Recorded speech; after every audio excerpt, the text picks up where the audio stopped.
পশ্চিমবঙ্গ রাজ্য কিষাণ ক্ষেত মজদুর তৃণমূল কংগ্রেসের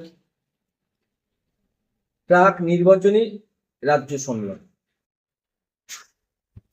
আমাদের রাজ্য সভাপতি মাননীয় চন্দনজি বোস, ওনার নেতৃত্বে, ওনার সভাপতিত্বে সারা পশ্চিমবঙ্গের আমাদের সংগঠনের কিষাণ তৃণমূল কংগ্রেসের যত কর্মী এবং আমাদের সাংগঠনিক যারা দায়িত্বে আছে সবাই আমরা 14 তারিখে বেলা 11টায় নেতাজি ইন্ডোর স্টেডিয়ামে আমরা সবাই এখানে সমবেত হব। 2026 নির্বাচনকে সামনে রেখে সমগ্র পশ্চিমবঙ্গের কৃষক এবং খেটে খাওয়া মানুষের এটাই বার্তা দেওয়া হবে, আমাদের দেশে যে একটা সাম্প্রদায়িক বিভেদগামী সরকার চলছে, বিজেপি সরকার, এবং তার দোসর এবং তার দালাল নির্বাচন কমিশনের এই যে নির্লজ্জ এবং অরাজকতার বিরুদ্ধে আমরা নেতাজি ইন্ডোর স্টেডিয়ামে 14 তারিখে তার প্রতিবাদ এবং নির্বাচনী প্রক্রিয়া এবং নির্বাচনের দাবি কি থাকবে, মানে মূল দাবি কি?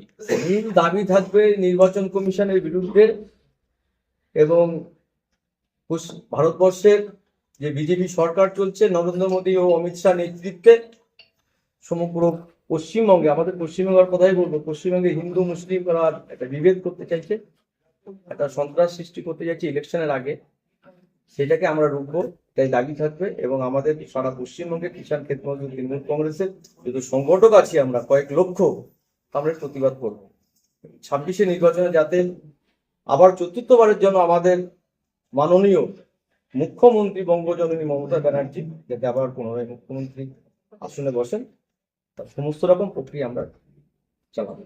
14 তারিখ প্রধান বক্তা কে থাকবে? প্রধান বক্তা শুনুন, এই ডেটটা দিয়েছে অ্যাকচুয়ালি মমতা, আমাদের দিদি মমতা ব্যানার্জি মুখ্যমন্ত্রী, উনি ডেটটা ফিক্সড করেছেন, ঠিক আছে। এবারে প্রধান বক্তা সারা পশ্চিমবঙ্গের যত রাজ্যের নেতৃত্ব আছে তৃণমূল কংগ্রেসের সবাই সেখানেই থাকবে। কে কে থাকবে এরকম মেনশন কিছু বলা নেই, সবাই থাকবে। পশ্চিমবঙ্গের যত নেতৃত্ব আছে, কলকাতার যত নেতৃত্ব আছে সবাই সেখানে থাকবে। আমাদের 14 তারিখে যে কিষাণ ক্ষেত মজদুর তৃণমূল কংগ্রেসের যে রাজ্য সম্মেলনে সবাই উপস্থিত থাকবে, সমস্ত তৃণমূল কংগ্রেস কর্মীরাই উপস্থিত থাকবে। পদাধিকার থাকবে না, তৃণমূল কংগ্রেস কর্মীরাও থাকবে? হ্যাঁ, অবশ্যই তৃণমূল কংগ্রেস কর্মীরা থাকবে।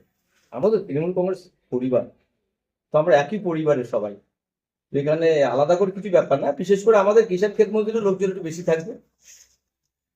মূল উদ্দেশ্য কি থাকছে?